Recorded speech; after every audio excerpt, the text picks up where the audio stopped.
Nous avons tous, à un moment ou à un autre, été entourés par des pensées négatives qui volent notre paix intérieure. Elles surgissent soudainement, embrouillent l'esprit, déforment la réalité et créent des murs invisibles qui n'existent qu'à l'intérieur de ta propre tête. Peut-être as-tu déjà vécu cela, commencer la journée sereinement, et soudain, une critique, un souvenir douloureux ou même une inquiétude sans fondement détruit complètement ton état d'esprit. Mais la vérité est la suivante. Ce n'est pas le monde qui enlève ta force, c'est toi qui permets à tes propres pensées de te dominer. Cette vidéo est là pour te montrer que tu peux changer ce jeu. Ici, tu vas apprendre à faire taire ces voix, à retrouver la fermeté intérieure et à transformer toute faiblesse en énergie pour avancer. Ce sont 10 leçons pratiques de la philosophie stoïcienne, unies à la psychologie moderne, pour remporter l'une des plus grandes victoires de la vie. Cesser d'être prisonnier de ta propre pensée. Et tout commence maintenant. Écris dans les commentaires « Aujourd'hui, je choisis le calme ». Ce geste simple sera ton premier engagement envers le changement. Avant la première leçon, mets un like, commente et partage cette vidéo. Ainsi, ce message pourra atteindre d'autres personnes qui ont elles aussi besoin d'éveiller leur propre force. Maintenant, commençons. Leçon 1. Mets de l'ordre dans ton esprit. Ton esprit est comme une maison, et chaque jour tu ouvres la porte pour laisser entrer des milliers de pensées. Certaines sont des hôtes précieux, qui apportent clarté et force, d'autres sont des intrus, qui répandent le désordre, cassent les meubles et laissent tout en désordre. La plupart des gens ne s'en rendent pas compte, mais vivent en laissant les intrus dominer. Ce sont ces voix qui répètent « encore une erreur à collectionner », encore une occasion perdue à se rappeler. Ce dialogue intérieur agit comme un sac à dos lourd dans un marathon. À chaque pas, l'effort augmente, jusqu'à ce que le parcours devienne impossible. Le problème, ce n'est pas la course, c'est le poids que, sans t'en rendre compte, tu choisis de porter. Marc Aurèle a écrit « Le bonheur de ta vie dépend de la qualité de tes pensées ». Il avait raison. Si les pensées sont des graines, tu dois choisir avec soin ce que tu plantes, car tôt ou tard, tout ce qui a été semé va fleurir en toi. Carl Jung avertissait aussi « Tant que tu ne rends pas l'inconscient conscient, il dirigera ta vie, et tu l'appelleras destin ». Cela signifie que, lorsque tu n'observes pas ce qui se répète dans ton esprit, tu commences à croire que la vie n'est que malchance, destin ou injustice, alors qu'en réalité, bien souvent, c'est l'écho de tes propres pensées non questionnées. Chaque critique que tu répètes contre toi-même devient une brique dans cet inconscient. Avec le temps, ces briques construisent des murs invisibles qui limitent tes choix, te font hésiter, refuser des opportunités et croire que tu n'es pas capable. Tu penses décider librement, mais en vérité tu suis un scénario caché, écrit par tes propres autocritiques. C'est ainsi que les schémas négatifs grandissent, comme des monstres invisibles qui finissent par façonner tes décisions et déformer la façon dont tu te perçois. Ils volent ta clarté, te convainquent que tu ne mérites pas et transforment les erreurs en chaînes qui te maintiennent prisonnier. Les stoïciens avaient un antidote puissant. Au lieu de s'enliser dans l'autocritique, ils transformèrent les erreurs en apprentissage. Sénèque disait « L'erreur est humaine, mais persévérer dans l'erreur est diabolique. Il ne s'agit pas de nier les fautes, mais de les corriger, d'en grandir et d'avancer. Continuer à se punir, c'est comme ramer à contre-courant sans voir que la barque est percée. Quand tu ajustes ton dialogue intérieur, c'est comme réparer la barque. Elle commence à naviguer dans la bonne direction, et le courant qui auparavant t'engloutissait se met à te pousser vers l'avant. Voici une pratique stoïcienne simple. Chaque fois que tu fais face à une erreur ou à un défi, écris les phrases que tu utilises contre toi-même. Lis-les à voix haute et demande-toi « Dirais-je cela à quelqu'un que j'aime ?» Si la réponse est non, reformule. Remplace « Je ne fais jamais rien de bien » par « J'apprends » et cela prend du temps. Chaque soir, réfléchis « Aujourd'hui, ai-je parlé avec douceur à moi-même ? Que puis-je améliorer demain ?» Peu à peu, ton esprit cesse d'être un champ de bataille et devient un espace de clarté et de force. Cet exercice simple t'empêche de rester l'ennemi qui s'attaque en silence et te transforme en l'allié qui soutient, fortifie et guide. Et lorsque tu décides de te traiter avec respect, même face aux erreurs, quelque chose de puissant se produit. La voix qui autrefois te faisait tomber commence à te soutenir, et l'esprit qui était un champ de bataille devient l'endroit le plus sûr pour exister. Parce qu'au fond, Ce ne sont pas les critiques extérieures qui te blessent le plus, mais les mots que tu répètes à toi-même. Et si ces mots se transforment en clarté, en courage et en confiance, rien ne pourra t'arrêter. Laisse dans les commentaires. Aujourd'hui, je choisis d'être mon allié. Parce que lorsque tu as toi-même à tes côtés, aucune erreur n'est capable de te définir et aucun doute n'est assez fort pour t'empêcher d'avancer. Leçon 2. Utilise la méditation à ton avantage. L'esprit humain est comme un lac. Lorsqu'il est agité, on ne peut pas en voir le fond. Mais lorsque l'eau s'apaise, tout devient clair. C'est exactement ce que la méditation apporte, la clarté. En fermant les yeux quelques minutes, en te concentrant uniquement sur ta respiration, tu crées un espace entre toi et tes pensées. Il ne s'agit pas de cesser de penser, mais d'observer les pensées sans être emporté par elles. Les stoïciens pratiquaient déjà quelque chose de très similaire. Marc Aurèle, dans ses méditations écrites, notait des réflexions qui l'aidaient à comprendre ses impulsions et ses émotions. Pour lui, méditer signifiait revenir au centre, retrouver la raison au milieu de la tempête. Aujourd'hui, la science confirme ce que les philosophes pressentaient déjà. La méditation réduit l'anxiété, améliore la concentration et renforce l'autocontrôle. C'est comme aiguiser la lame de l'esprit chaque jour. Commence simplement. Assieds-toi en silence pendant 5 minutes, respire profondément et observe. Si ton esprit s'évade, ramène-le doucement. Et souviens-toi, méditer, ce n'est pas fuir la vie, c'est se préparer à mieux la vivre. Chaque minute que tu consacres à cet exercice est comme construire une forteresse intérieure. Et plus tu pratiques, plus il devient difficile pour le chaos extérieur d'envahir ta paix. Leçon 3. Surmonte la peur avec la force des stoïciens. Combien d'opportunités as-tu déjà laissé passer parce que tu imaginais ce que les autres pourraient penser? Combien de rêves sont restés dans un tiroir parce que la peur d'échouer semblait plus grande que l'envie d'essayer? La peur est comme un labyrinthe de portes verrouillées. Plus tu évites la confrontation, plus ces portes semblent se multiplier, t'entourant de tous les côtés. Elles ne limitent pas seulement tes actions, elles volent aussi ton potentiel, transformant les possibilités en regrets silencieux. Mais voici la vérité. Le problème n'est pas la peur en elle-même, c'est la nourriture que tu lui donnes. Plus tu crées de scénarios désastreux dans ton esprit, plus la peur grandit comme une ombre qui paraît immense, jusqu'à ce que tu réalises que ce n'était qu'un simple reflet sans substance. Ce que tu nourris prospère, et ce que tu affrontes diminue. Marc Aurèle a écrit « Si quelque chose d'externe te cause de l'anxiété, ce n'est pas cela qui te trouble, mais le jugement que tu portes sur cela. Et tu peux changer ce jugement immédiatement. » Voilà la clé. Changer le jugement, c'est changer la taille de la peur. Pense à la peur comme à une pièce sombre. De loin, tout semble menaçant. Des formes étranges, des silhouettes inquiétantes. Mais lorsque tu allumes la lumière, tu réalises qu'il n'y avait pas de monstre, seulement de la poussière accumulée. Cela fonctionne ainsi.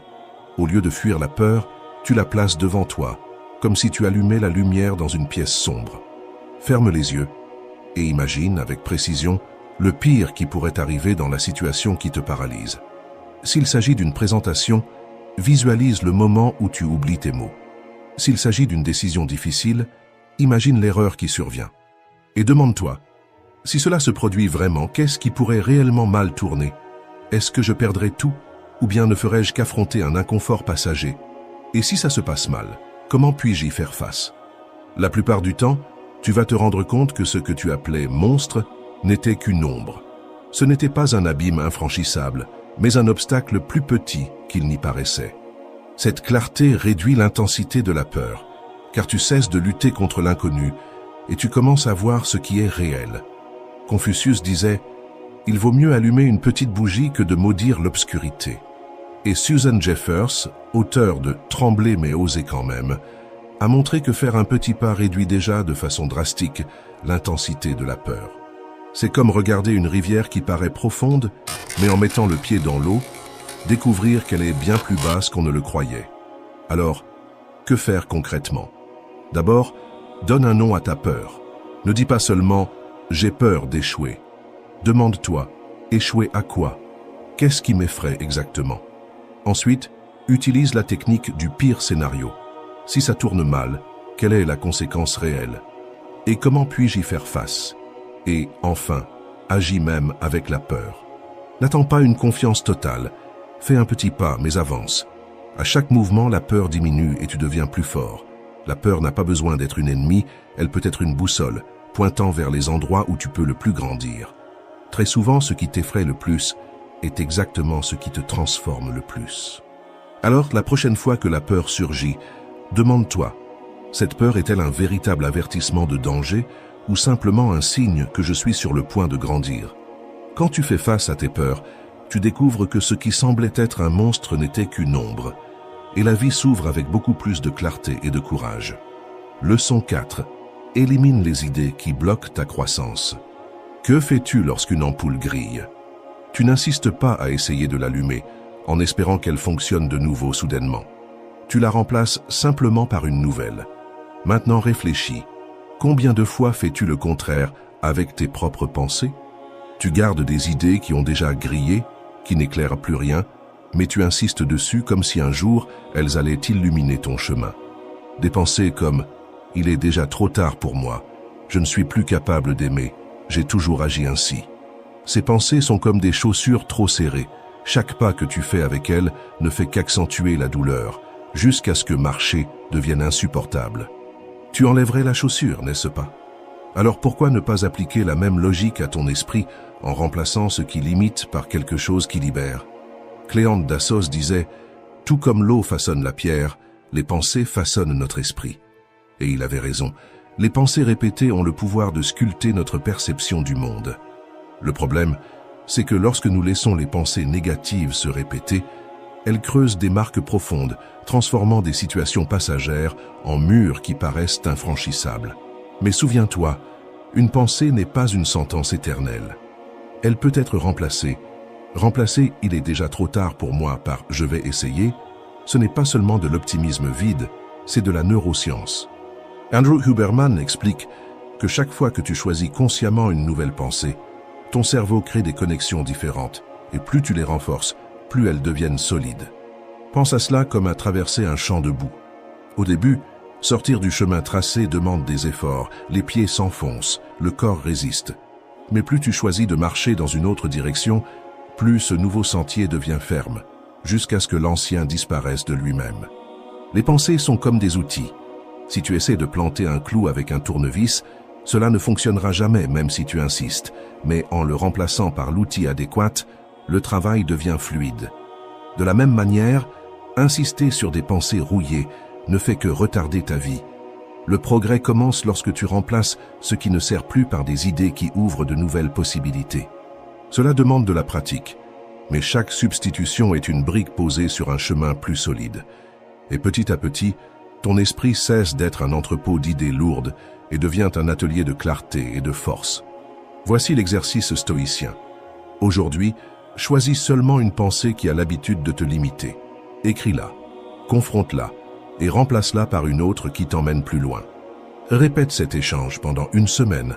Comme quelqu'un qui remplace une ampoule grillée, tu verras comment une nouvelle lumière commence à illuminer tout l'espace de ta vie. Et le premier défi est de le déclarer dans les commentaires. Écris « Aujourd'hui, je remplace le doute par la force ». Parce que lorsque tu décides de remplacer l'obscurité par une nouvelle lumière, même la plus petite pensée peut devenir l'étincelle qui transforme ton chemin. Leçon 5. Transformer la négativité en clarté. Les pensées négatives sont comme des fissures dans un mur. Plus vous essayez de les ignorer, plus elles s'étendent jusqu'à compromettre toute la structure.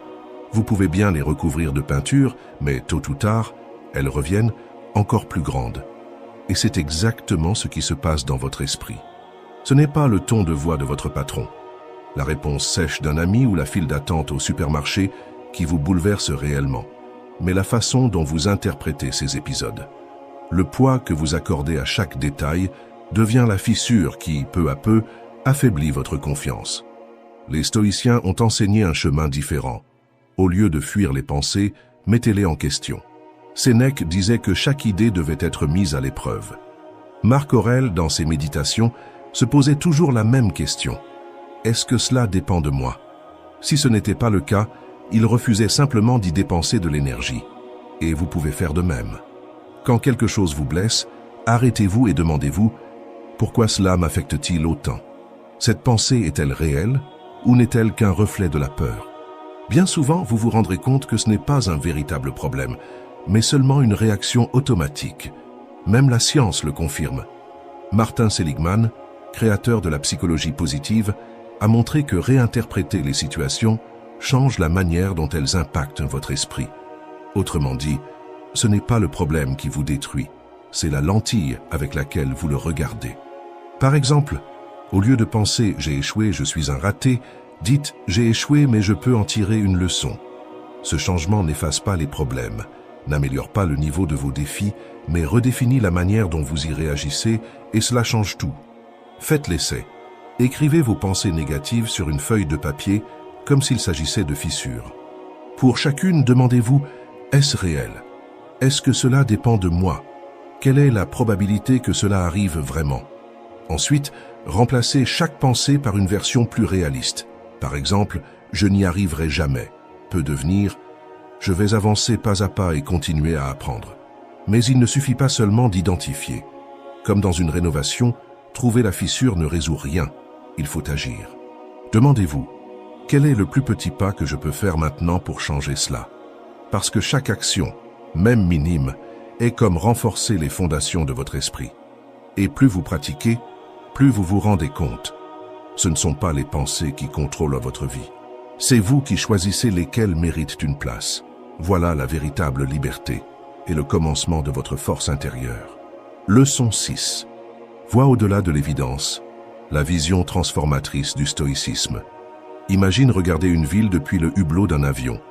En bas, la circulation qui semblait insupportable se réduit à de fines lignes de lumière en mouvement. Rien n'a changé dans la ville, mais la perspective a tout changé.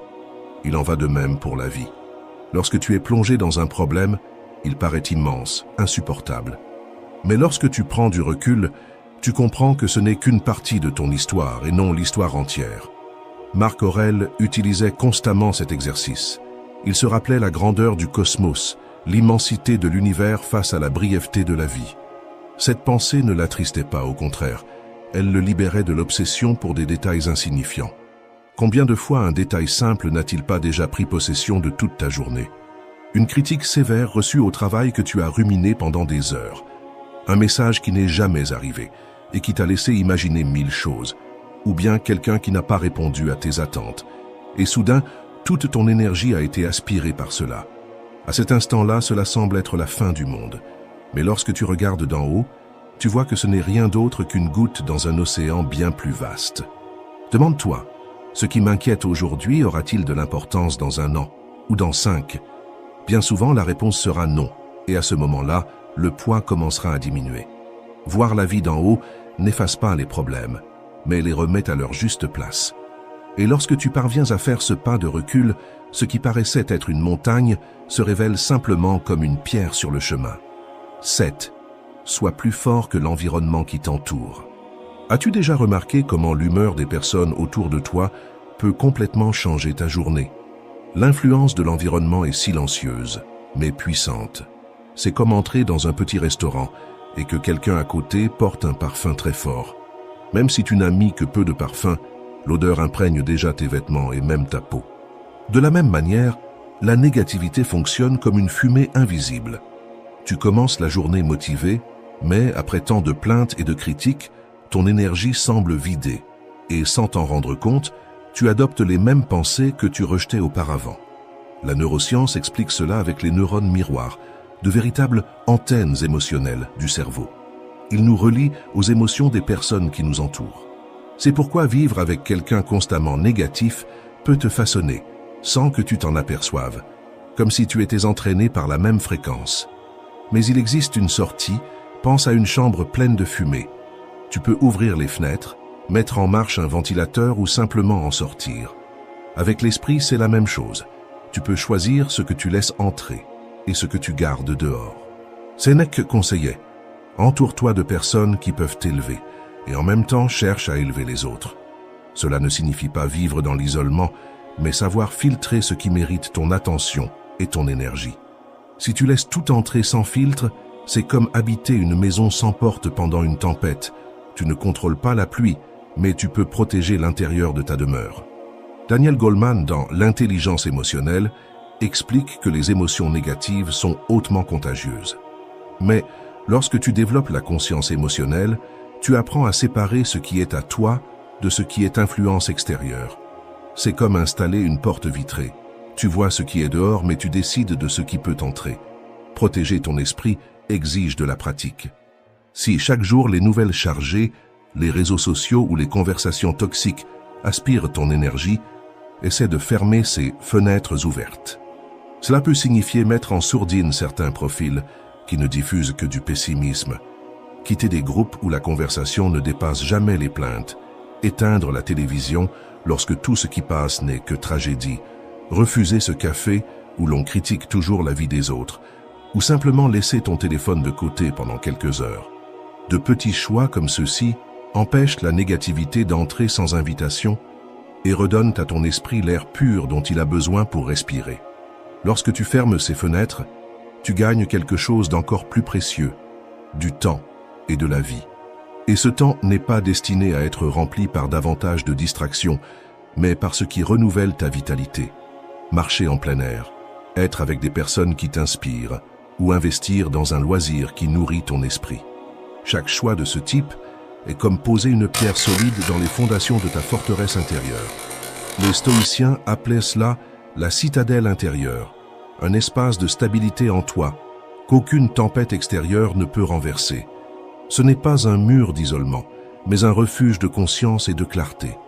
Tu construis cette citadelle lorsque tu apprends à méditer, réfléchir, lire, ou simplement à te taire quelques minutes chaque jour. C'est dans ce silence que l'esprit retrouve sa force et devient inébranlable. Souviens-toi, tu ne contrôles pas la tempête dehors, mais tu contrôles la manière dont elle entre dans ta maison. Quand quelqu'un essaie de t'entraîner vers le pessimisme, sois le gardien de ton énergie, ferme la porte à ce qui contamine, renforce les murailles de ce qui te soutient. Parce que lorsque tu crées cette citadelle intérieure, l'environnement cesse de te dominer et tu deviens l'influence positive qui transforme l'environnement. 8. Résous la cause, pas le symptôme. Pense à un tiroir de ta maison. Au début, il ne contient que quelques objets inutiles. Un stylo sans encre, une feuille froissée, une clé dont tu ne te souviens même plus l'usage. Cela paraît inoffensif, alors tu laisses comme ça. Mais avec le temps, le tiroir se remplit de choses inutiles jusqu'à ce que, lorsque tu as besoin de trouver quelque chose d'important, il n'y ait plus ni place ni clarté. L'esprit fonctionne de la même manière. De petites pensées négatives, des habitudes nocives ou des relations qui épuisent ton énergie commencent discrètement, presque invisiblement. Mais si tu ne les affrontes pas, elles s'accumulent jusqu'à étouffer ce qui compte vraiment. Sénèque disait « L'homme sage est satisfait de son âme », et c'est pourquoi il n'a pas besoin de l'approbation des autres. Quand tu tolères ce qui te fait du mal, une dépendance, une pensée destructrice, une relation qui dépasse tes limites, tu sacrifies ta paix en échange de quelque chose qui ne devrait jamais avoir plus de valeur que toi-même. Couper le mal à la racine exige du courage et de l'honnêteté. C'est regarder à l'intérieur de soi et se demander « Cela a-t-il encore un sens dans ma vie ? Cette habitude, cette relation, cette pensée me renforce-t-elle ou m'affaiblit-elle » Presque toujours, des excuses apparaissent. « Ce n'est pas si grave » ou « Je réglerai ça plus tard ». Mais pendant que tu repousses, le problème grandit. Pense à un arbre pour qu'il fleurisse, il doit être taillé. Les branches sèches et malades doivent disparaître pour laisser la place au neuf. La vie est pareille. Si tu ne retires pas ce qui a déjà accompli son rôle, l'essentiel ne trouve pas l'espace pour grandir. Pratique cela. Dans les prochains jours, choisis une petite racine à couper. Cela peut être une habitude qui vole ton énergie, une critique intérieure que tu répètes sans t'en rendre compte, ou même une relation qui a déjà perdu le respect. Enlève ce poids de ton tiroir mental. Tu n'as besoin de te justifier auprès de personne. L'engagement est avec ta clarté et ta liberté. Écris dans les commentaires « Aujourd'hui, je coupe le mal à la racine ». Parce que la vie ne consiste pas à tout accumuler, mais à choisir avec intention ce qui vaut la peine d'être conservé. Chaque fois que tu retires ce qui t'enchaîne, tu ouvres de l'espace pour ce qui te fait vraiment fleurir. Leçon 9. Sois plus fort que les difficultés de la vie. Imagine-toi marchant sur un chemin plein de trous, après une tempête, le sol est mouillé, glissant. Chaque pas demande un effort redoublé. À certains moments, le doute surgit. Est-ce que je vais réussir à aller jusqu'au bout? Mais la seule manière de traverser ce chemin, c'est de continuer à avancer un pas après l'autre. La vie ressemble souvent à cela. Les pressions apparaissent comme des trous, des pierres, de la boue. La négativité tente de t'entraîner vers le bas. Mais c'est justement à ce moment-là que ta force doit se révéler. Marc Aurèle rappelait « Ce qui fait obstacle devient le chemin ». Les obstacles ne sont pas là pour nous arrêter, mais pour nous façonner en quelqu'un de plus fort. Chaque difficulté que tu affrontes est une chance de te préparer à quelque chose de plus grand. Pense à Nik Vujicic, né sans bras et sans jambes. Il aurait pu se limiter à ce qu'il n'avait pas, mais il a choisi de se concentrer sur ce qu'il pouvait faire. Aujourd'hui, il inspire des millions de personnes, non pas parce que sa vie a été facile, mais parce qu'il a montré que le courage et le but sont plus forts que n'importe quelle limitation physique. Maintenant, ramène cela à ta vie. Peut-être que ton obstacle n'est pas de naître sans membres, mais de perdre un emploi qui semblait garanti, d'affronter une maladie inattendue ou de devoir recommencer après une grande déception. La manière dont tu réagis dans ces moments-là définit si la douleur sera un poids qui te paralyse ou une force qui te relève. La psychologue Edith Grothberg, spécialiste de la résilience, explique que ce qui fortifie l'esprit humain, c'est de trouver un sens aux épreuves. Quand tu décides qu'une perte sera une leçon ou qu'une déception servira à ouvrir de nouveaux chemins, tu cesses d'être victime de la situation et tu en deviens le protagoniste. Viktor Frankl, survivant des camps de concentration nazis, l'a vécu dans sa chair.